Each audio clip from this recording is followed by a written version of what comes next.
ఆధ్యాత్మిక నగరం అయోధ్య వేడుకలకు ముస్తాబవుతుంది. నూతనంగా నిర్మితమైన రామమందిరంలో రాముడి ప్రాణప్రతిష్ఠ కార్యక్రమానికి శరవేగంగా ఏర్పాట్లు జరుగుతున్నాయి. అయితే అయోధ్య విషయంలో బ్రహ్మంగారు చెప్పిన షాకింగ్ నిజాలేంటి?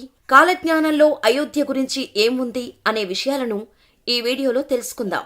భవిష్యత్తులో ఏం జరగనుందో ముందుగానే ఊహించి తాళపత్ర గ్రంథాలలో రచించి భద్రపరిచారు పోతులూరి బ్రహ్మంగారు. బ్రహ్మంగారు ఊహించి రాసిన ఎన్నో సంఘటనలు ఇప్పుడు జరిగాయి. అందుకే కాలజ్ఞానాన్ని నమ్ముతారు. బ్రహ్మంగారు కాలజ్ఞానంలో కాశీలోని దేవాలయాలు సుమారు 40 రోజులు పాడుబడతాయని చెప్పారు. ఆయన చెప్పినట్టుగానే 1910, 1912 మధ్యకాలంలో గంగానదికి తీవ్రమైన వరదలు రావటం, కలరా విపరీతంగా వ్యాపించటం జరిగింది. దీంతో కాశీనగరాన్ని సందర్శించటానికి ప్రజలు వెళ్లలేదు. అంతేకాకుండా రాచరిక పాలన, రాజులు నశించి ప్రజాస్వామ్య పాలన వస్తుందన్నారు. అన్నట్టుగానే రాజులు పోయి ప్రజాపాలన వచ్చింది. ఇక అయోధ్య రామాలయ నిర్మాణంలో వేల సంఖ్యలో వానరాలు వస్తాయని చెప్పారు. అలా చెప్పినట్టే రామాలయ నిర్మాణ సమయంలో కోతులు వచ్చాయి. రామభక్తులు వందల సంఖ్యలో వస్తారన్నారు. అంతేకాకుండా వందల సంఖ్యలో ఒకేసారి వందల పాములు, గ్రద్దలు వచ్చాయి అయోధ్య రామాలయ ప్రాంతానికి. అయోధ్య నిర్మాణ సమయంలో వింతలు సంభవిస్తాయన్నారు బ్రహ్మంగారు. ఆయన చెప్పినట్టు వందలు, వేల సంఖ్యలలో మూగజీవాలు తరలివచ్చాయి.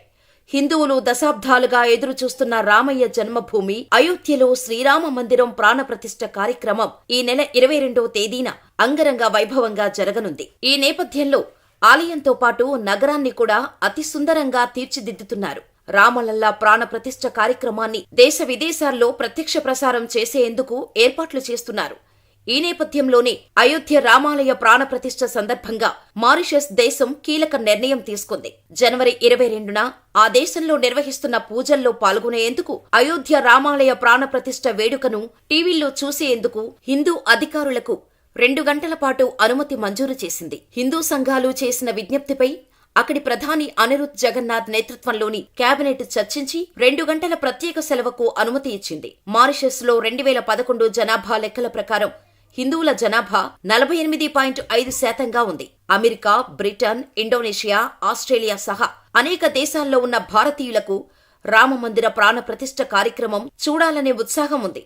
ఈ నేపథ్యంలో అయోధ్య రామమందిరం ప్రారంభోత్సవ కార్యక్రమాన్ని యునైటెడ్ స్టేట్స్ న్యూయార్క్ నగరంలోని టైమ్స్ స్క్వేర్లో ప్రసారం చేయనున్నామని ఇప్పటికే ప్రకటించిన సంగతి తెలిసిందే. విహెచ్పికి చెందిన అమెరికన్ చాప్టర్ యుఎస్లోని వివిధ రాష్ట్రాలలో నివసిస్తున్న హిందువుల భాగస్వామ్యంతో రామ ప్రతిష్ఠ వేడుకలను జరుపుకోవటానికి అగ్రరాజ్యంలో 40 కంటే ఎక్కువ బిల్బోర్డులను ఏర్పాటు చేసింది. ఈ బిల్బోర్డులు టెక్సాస్, ఇల్లినాయిస్, న్యూయార్క్, న్యూజెర్సీ, జార్జియాలో ఏర్పాటు చేశారు. రాములోరి ఆలయం గురించి ప్రపంచవ్యాప్తంగా ఎదురుచూస్తున్నారు. దశాబ్దాల నాటి కల 2024 జనవరి 22న నెరవేరనుంది.